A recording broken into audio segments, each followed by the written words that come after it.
제27장. 새벽에 모든 대제사장과 백성의 장로들이 예수를 죽이려고 함께 의논하고 결박하여 끌고 가서 총독 빌라도에게 넘겨주니라. 그때 예수를 판 유다가 그의 정죄됨을 보고 스스로 뉘우쳐 그 은 30을 대제사장들과 장로들에게 도로 갖다 주며, 내가 무죄한 피를 팔고 죄를 범하였도다. 그것이 우리에게 무슨 상관이냐? 내가 당하라. 유다가 은을 성소에 던져놓고 물러가서 스스로 목매어 죽은지라. 대제사장들이 그 은을 거두며, 이것은 핏값이라 성전고에 넣어둠이 옳지 않다. 의논한 후 이것으로 토기장에 밭을 사서 나그네의 묘지를 삼았으니 그러므로 오늘날까지 그 밭을 피밭이라 일컫느니라. 이에 선지자 예레미야를 통하여 하신 말씀이 이루어졌나니, 그들이 그 가격 매겨진 자, 곧 이스라엘 자손 중에서 가격 매긴 자의 가격, 곧 은 30을 가지고 토기장의 밭값으로 주었으니 이는 주께서 내게 명하신 바와 같으니라. 예수께서 총독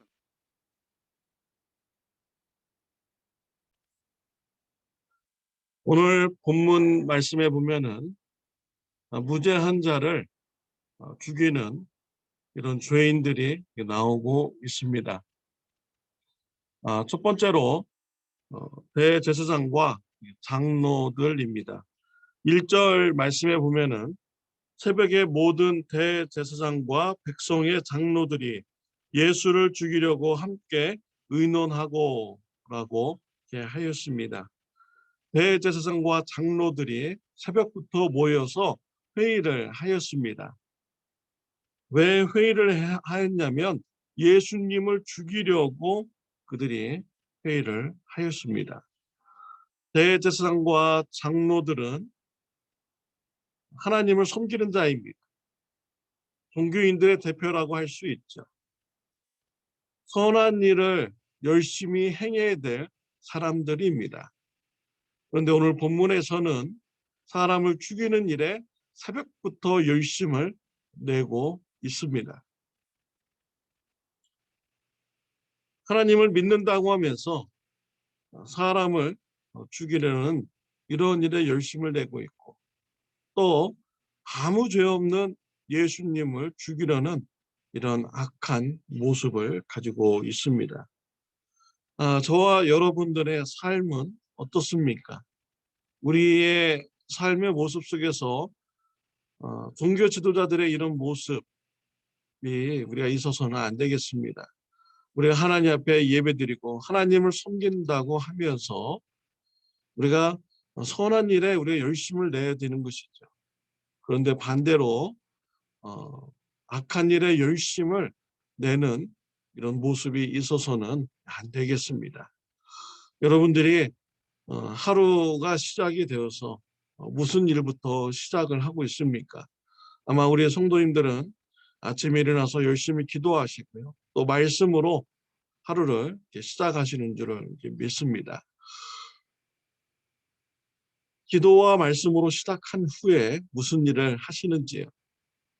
이웃의 그런 또 가족들의 도움을 주기 위해서 섬기는 일을 한다면은 그것은 또한 가족들을 살리고 이웃들을 살리는 일인 것이죠. 또 하나님의 복음을 전하는 일이라면 또 더욱더 하나님의 일을 분명하게 하는 일입니다.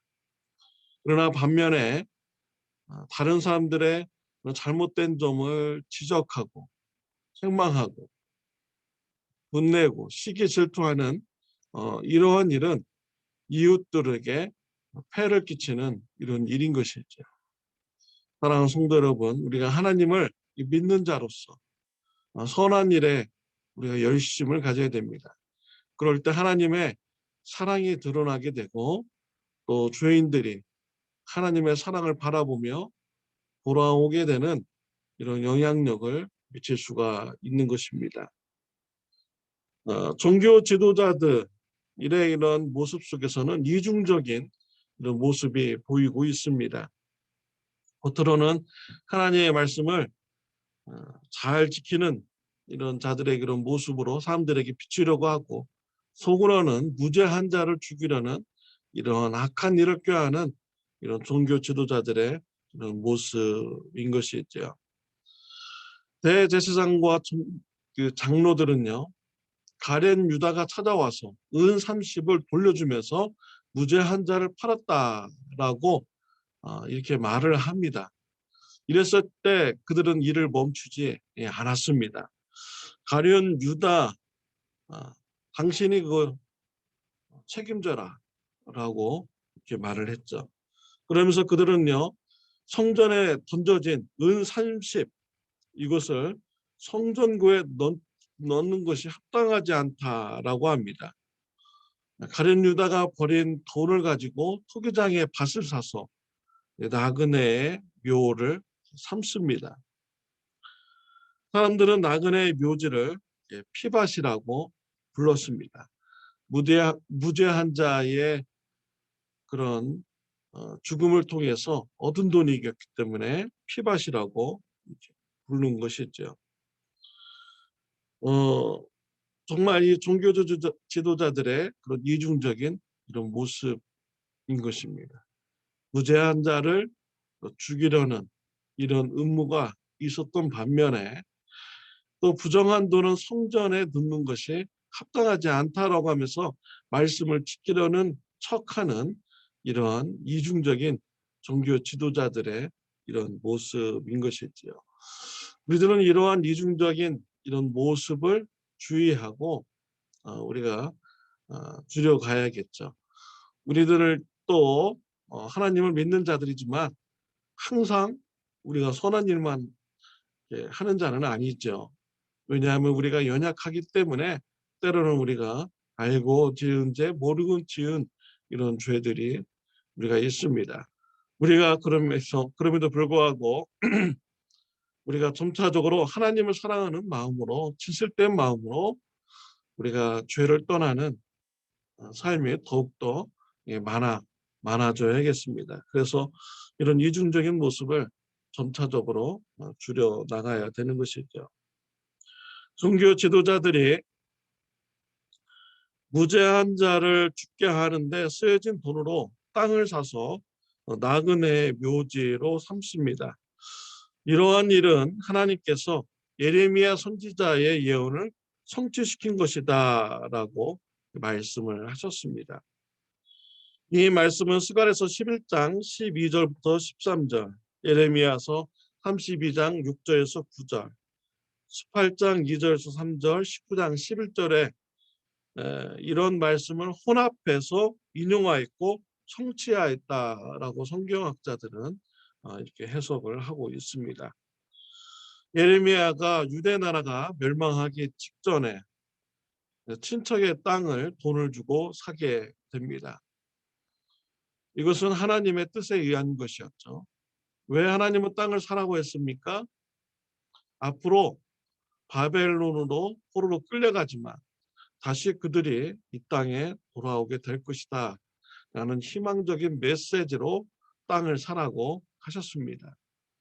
예수님께서 무죄함에도 불구하고 은 30에 억울하게 팔리셨고 또 죽으셨습니다. 그 핏값으로 나그네의 묘지가 생겨나게 됩니다. 나그네들의 그런 묻힐 곳이 생겨나게 된 것이죠. 나그네들 입장에서는 평안의 방법이 생겨나게 된 것입니다. 이것은 앞으로 예수님의 죽음이 어떠한 결과를 나타내는지를 또한 암시하는 그런 말씀이기도 합니다. 무죄한 자를 죽이는 자는 두 번째로 가룟 유다입니다. 3절과 4절에 보면 그때 예수를 판 유다가 그의 정죄됨을 보고 스스로 뉘우쳐 그 은 30을 대제사장들과 장로들에게 도로 갖다 주며 이르되 내가 무죄한 피를 팔고 죄를 범하였도다 라고 하였습니다. 가룟 유다는 예수님을 은 30에 종교 지도자들에게 예수님을 팔아 넘겼습니다. 예수님께서 유월절 판결을 받는 모습을 보고 자신의 죄를 깨닫게 됩니다. 아무 죄가 없는 이런 예수님을 팔게 되었고 또 죽게 만들었다라는 것을 깨닫고 뉘우치게 됩니다. 종교주자들에게 은 30을 도로 돌려주었지만 예수님을 다시 풀려나게 할 수 없었습니다.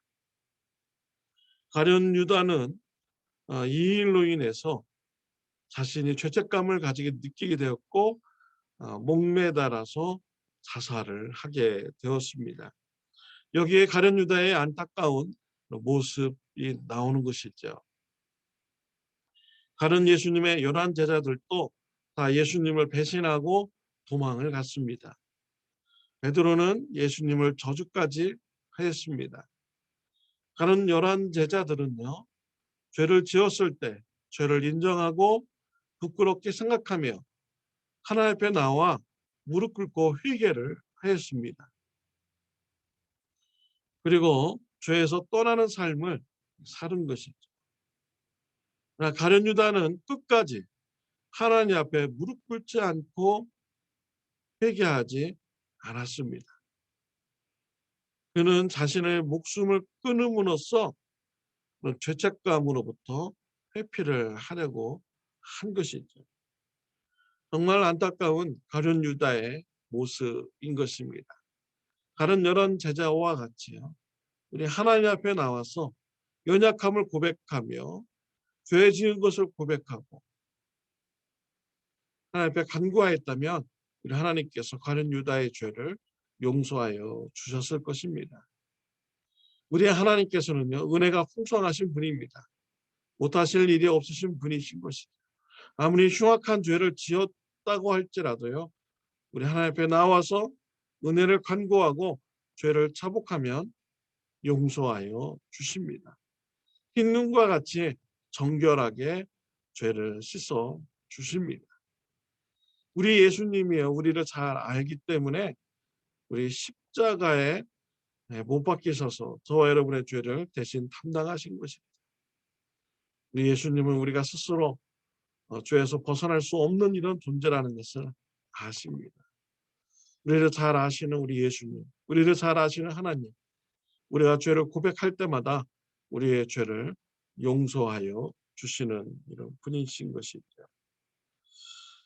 사랑하는 성도 여러분, 오늘 말씀을 통해서요, 우리 삶 가운데 가룟 유다와 같이 또 종교 지도자들과 같이 잘못된 이런 모습이 있다면 하나님 앞에 나가서 죄를 고백하고 또 죄에서 떠나는 이런 삶의 열매가 풍성히 맺히시기를 바랍니다. 또한요, 무죄한 자를 죽였던 이런 종교 지도자들, 가룟 유다, 이러한 죄를요, 우리 삶 속에서 경계해야겠습니다. 가난하고 연약하고 힘없고 정말 우습게 보이는 사람들이 억울한 일을 당할 때 그 사람들이 억울한 일을 당하지 않고 우리가 공의를 외치고요. 또 우리 주위에 그러한 피해자가 없도록 우리가 힘쓰고 또 도와주는 이런 삶이 우리가 되어야겠습니다. 또한 우리의 삶 속에서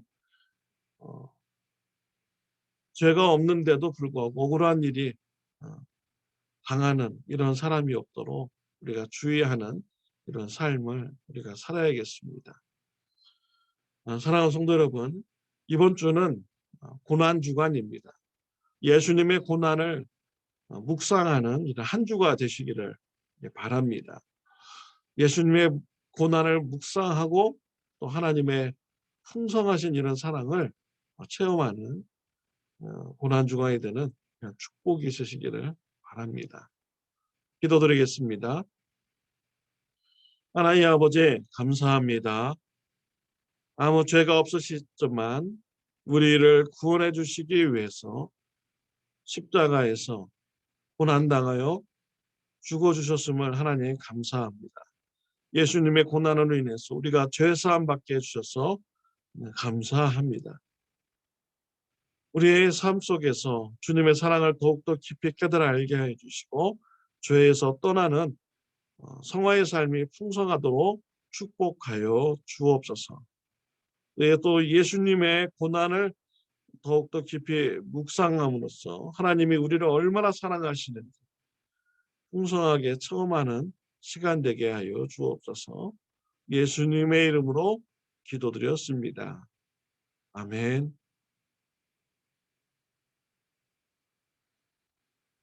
감사합니다. 오늘 하루도 좋은 하루가 되시기를 바랍니다.